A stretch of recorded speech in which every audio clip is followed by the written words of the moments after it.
थोड़े समय पहले जो नामक एक किसान रहता था। एक दिन जो खेत में काम करते पशुओं को वो पानी लाने गया, जब उसने घास के ढेर में कुछ देखा। जब वो पास गया तो उसने देखा कि वो नन्हा सा घोड़ा था जो अकेले और शायद खोया हुआ था। जो ने देखा कि इस घोड़े में कुछ तो अलग था, मगर वो क्या था उसको पता नहीं चल रहा था। जो उसे घोड़ाशाल लेके गया और उसे एक छोटी सी बिस्तर में लगाया। जो ने उसे प्यारी नजर से देखा और फैसला किया कि उसे वो ईव के नाम से पुकारेगा। जैसे महीने बीते, जो ने युवा घोड़े को बढ़ते हुए देखा। उसने ईव में अंतर देखना शुरू किया। वो बाकी घोड़ों की तरह नहीं थी। और जब वो पूरी तरह से बड़ी हुई तो जो ने उसकी सुंदरता देख चौंक गया। ईव की त्वचा बादल जैसे सफेद और उसके बाल इंद्रधनुष जैसे रंगीले थे। उसके बारे में एक सबसे सुंदर चीज उसके माथे पर एक लंबी नुकीली चीज थी। ईव जैसे बढ़ती गई, जो और बाकी पशुओं की ओर उसका प्यार भी बढ़ता गया। काम के एक लंबे दिन बाद ईव घोड़ाशाल में चली गई और उसने देखा कि चारों ओर घोड़ों के साथ कुछ गलत था। वे बेचैन थे और असहज थे। मगर ईव ज्यादा नहीं सोची और अपने स्थान में जाके सो गई। बहुत देर बाद नहीं, ईव सुबह सुबह एक भयानक आवाज सुन के जाग उठी। उसने देखा कि सारे घोड़े अपने स्टैलों से बाहर आए और खेत से बाहर भाग रहे थे। उसने घोड़ों की गति को पकड़ने की कोशिश की थी, ये पूछने के लिए कि वो सब कहाँ जा रहे थे और क्या कर रहे थे, लेकिन किसी ने भी उसे जवाब नहीं दिया और बस आगे देख के भागते गए। वो ये देख चौंक गई कि वो सब कुछ कह रहे थे। थोड़ी देर बाद उसे समझ आया कि वो सब ग्रेचन सबसे महान है, ग्रेचन सबसे महान है का जाप कर रहे थे। उसे इसका कारण नहीं पता चला और उसे समझ आया कि वो सब ईव को सुन भी नहीं पा रहे थे। ईव ने ये भी देखा कि वे सब एक ही दिशा में भाग रहे थे। अचानक वे सब एक हरी घास और डैफोडिल्स तैरते हुए एक जगह पे आ पहुंचे, जहां ईव ने एक युवा लड़की को कालीन पे बैठे एक अजीब दिखने वाले बक्से को पकड़े हुए देखा था। उस बक्से के शीर्ष पर एक छेद था। बक्से से संगीत बाहर आ रहा था और ईव को समझ आया कि वे सब एक जादुई मंत्र के ताहत में थे और उस संगीत की दिशा की ओर जा रहे थे। ईव उलझी हुई थी क्योंकि उसको समझ में नहीं आया कि वो क्यों इस जादुई मंत्र के ताहत में नहीं आई थी। तब उसे समझ आया कि वो बाकियों से अलग थी। पास में उसे पानी का एक छोटा तालाब दिखा और उसमें उसने अपने आप को देखा और तब उसे अपने आप का अंतर दिखा। उसने अपनी सफेद त्वचा और माथे पे लंबी नुकीली चीज देखी।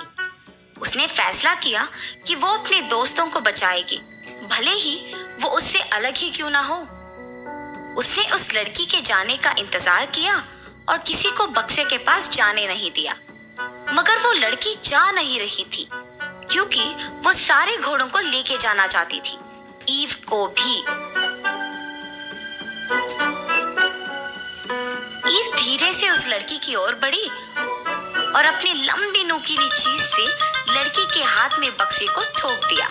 बक्सा नीचे गिर गया। तब ईव ने देखा कि वो बक्से का आकार घोड़े के खुर की तरह थी, लेकिन कोई भी अन्य घोड़ा नहीं। उसका आकार बिल्कुल ईव के नुकीली के जैसा था।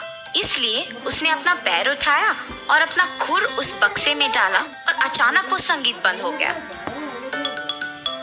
बाकी के घोड़े होश में आए और ये देख दंग रह गए कि वो सब वहां कैसे पहुंचे। लड़की बक्से की ओर भागी वापस संगीत बजाने के लिए, मगर तब तक देर हो चुका था। सारे घोड़े तेजी से अपने घोड़ाशाल की ओर भागते रहे। ईव के साथ ईव भागते हुए मुड़ के देखी और मुस्काई। वो अलग जरूर थी, मगर उसने अपने दोस्तों को बचा के अच्छा काम किया था। कई साल पहले एक छोटे से गांव में था एक जमींदार अरविंद नाम का। वे बहुत अनुशासित थे। हर रोज सवेरे मुर्गे के कुकड़ को बोलते समय ही जाग जाते थे।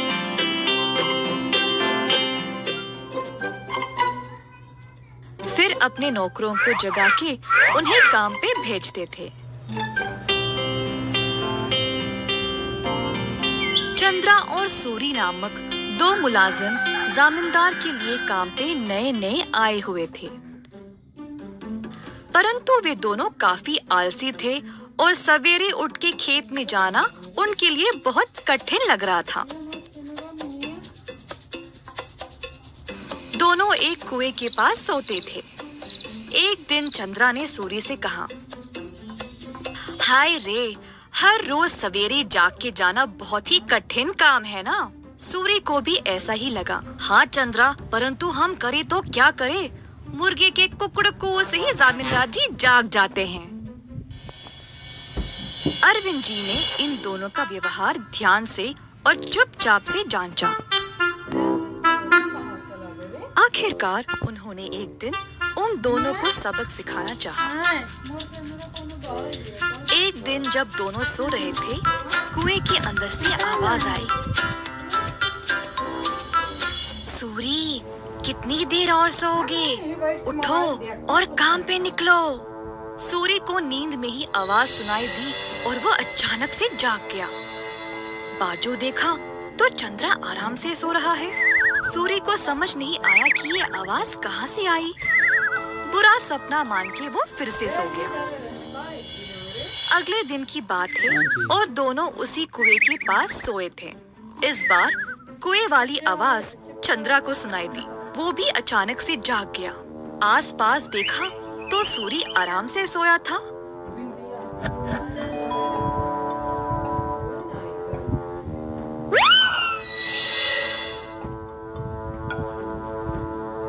कोई बुरा सपना था शायद, ऐसा सोचकर वो भी फिर से सो गया। अगले दिन जब वे दोनों फिर से वहीं पे सो रहे थे, अचानक से एक खतरनाक आवाज सुनाई दी। दोनों एक साथ जागे और डर गए, एक दूसरे को देखने लगे। भाई सूरी, आपको भी सुनाई दिया क्या? हाँ चंद्रा, मैं बहुत डर गया और ये कोई बुरा सपना भी नहीं है। ये भयानक आवाज इस कुएं से आ रही। मैं काम पे निकल रहा हूँ, तुम्हें आना तो आओ। रुको रुको, मैं भी आऊंगा। उस दिन दोनों ने बहुत मेहनत से खेत में काम किया और दोपहर में भोजन के समय जमींदार जी के पास आए। खाना खाते समय दोनों की शक्ल पे सिर्फ परेशानी लिखी हुई थी। जमींदार जी ने पूछा कि हुआ क्या। चंद्रा और सूरी ने सारी घटना सुनाई। ये सुनकर जमींदार जोर जोर से हंसने लगे। सुनो तुम दोनों, वो कोई भूत या बुरा सपना नहीं था। मैंने देखा कि तुम दोनों कुछ ज्यादा ही आलसी थे, इसीलिए तुमको सबक देना चाहा। कुएं के पास वो मैं ही था जो आवाजें निकाल रहा था। अब आई समझ।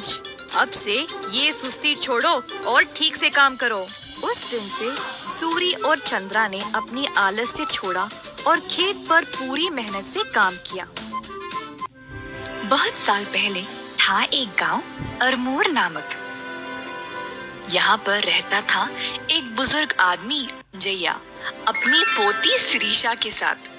पूरे गांव में इन दोनों का और कोई रिश्तेदार नहीं था। अंजैया एक वॉचमैन की नौकरी करता था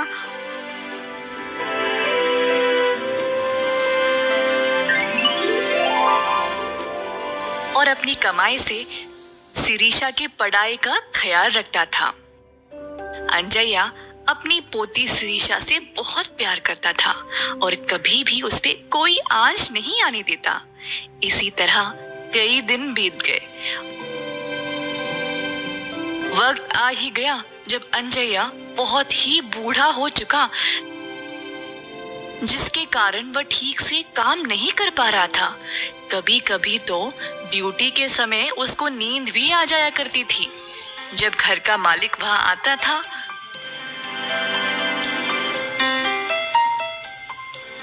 तो उसको सोते हुए पाता था।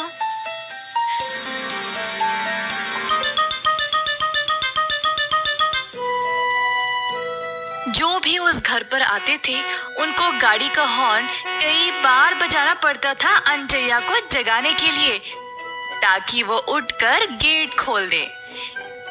इन सब के कारण घर के मालिक ने अंजया को नौकरी से ही निकाल दिया। अंजया को लगा कि उसकी भी गलती थी, तो वह कुछ नहीं कर पाया। अलविदा कहकर वह वापस अपने घर की ओर चल पड़ा। घर की ओर जाते समय अंजया दुखी महसूस करने लगा। घर पहुंचकर वह आंगन में बैठ गया, ये सोचते हुए कि अब वह क्या करे। उसी समय अंजया को पायल की छन छन सुनाई दी। उसको लगा कि शायद शिरीषा घर आ गई। बेटी शिरीषा, पर किसी ने जवाब नहीं दिया और पायल की आवाज भी रुक गई। पर थोड़ी देर बाद फिर से पायल की आवाज शुरू हो गई। अंजया उठकर गया देखने के लिए कि वहां कौन है। तो उसको एक पेड़ दिखाई दिया जिस पर पायल लटक रहा था। अंजया को समझ आ गया कि हवा की वजह से शायद ये पायल छन छन हिल रही थी। उसने फिर पायल को उठा लिया। ये पायल यहाँ पर क्यों है और सिर्फ एक? पायल को लेकर वह घर के अंदर चला गया। उसी समय शिरीषा घर वापस लौट गई और पायल का ख्याल अंजया के दिमाग से निकल ही गया। अंजया शिरीषा के लिए भोजन पकाने में लग गया। शिरीषा ने देखा कि उसके दादाजी बहुत परेशान लग रहे थे। दादू, आप इतने परेशान क्यों हो? अरे कुछ नहीं बेटी, जब मेरे पास तुम हो तो मुझे किस बात की परेशानी, बताओ। नहीं, आप मुझे सच सच बोलिए कि क्या बात है। कुछ नहीं बेटी, मैं बस कोई नई नौकरी के बारे में सोच रहा था। ओह अच्छा, अब अगर तुम जल्दी से खाकर सो जाओगी तो सुबह तुम्हारे लिए खास तोहफा तैयार रहेगा। सच में? तोहफा क्या है दादू, बोलिए ना अभी। मैंने बोला ना, कल सुबह तुमको मिल जाएगा। शिरीषा को सुलाने के बाद अंजया ने देखना चाहा कि पायल उसके पैरों पर कैसे लगेगी। उसने शिरीषा को पायल पहनाया और ऐसे ही फिर से सोच में डूब गया। बुढ़ापे की वजह से मैं कोई काम नहीं कर पा रहा हूँ। क्या मैं शिरीषा का ख्याल रख पाऊंगा? अगर भगवान मुझसे कुछ भी मांगने को बोलेंगे तो काश मैं इतना बलवान बन जाता कि मैं अपनी पोती के लिए पहाड़ों को भी उठा सकूं। अचानक से शिरीषा के पैर में जो पायल था चमकने लगा और पूरे कमरे में सुनहरी रंग की रोशनी फैल गई। जब रोशनी खत्म होने को आई तब अंजया ने देखा कि उसका शरीर पूरा बदल गया। उसके हाथ पैर और पूरा शरीर हट्टा खट्टा और तंदुरुस्त बन गया। अंजया को यकीन ही नहीं हुआ कि ये कैसे हुआ।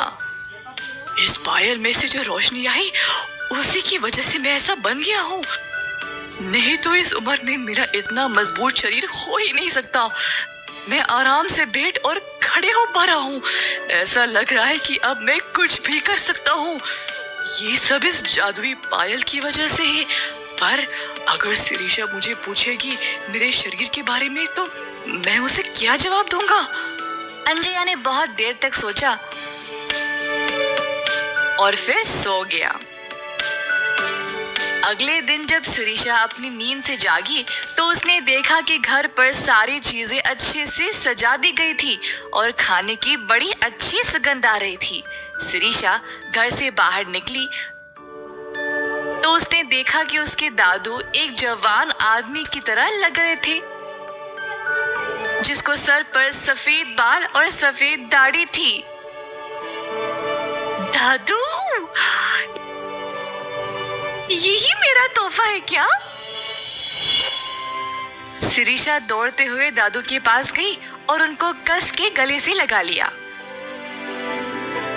पर अंजया शिरीषा को इस नए रूप का राज नहीं बता पाया। दादू, ये मेरे पैर में ये पायल कहां से आई? और सिर्फ एक पायल दोनों पैरों में होने चाहिए, मुझे सिर्फ एक ही नहीं पसंद। अरे बेटी, उसको मत निकालो, ऐसे ही रहने दो। पर तब तक तो शिरीषा ने पायल निकाल दिया और फेंक भी दिया। पायल एक गरीब बच्चे के पास जा गिर पड़ा। गरीब लड़की ने पायल को उठाया और अपने पैर में बांध लिया। अंजया ने ये देखकर सोचा, मेरी समस्या को हल करने के लिए इस पायल ने मुझे रास्ता दिखाया और अब पायल इस गरीब लड़की के पास चला गया उसकी मदद के लिए। चलो, यही सही। अंजया उस लड़की के लिए खुश था। उस दिन से अंजया बहुत काम करने लगा और शिरीषा का अच्छा ख्याल रख पाने लगा। दोनों ने बहुत लंबे समय तक खुशी से अपना जीवन गुजारा। इस कहानी से हमें ये सीख मिलती है कि जब भी हमें कोई वरदान मिले तो उसको बुद्धि से इस्तेमाल करें, लालची ना बने और बाकियों के साथ भी बांटना सीखें।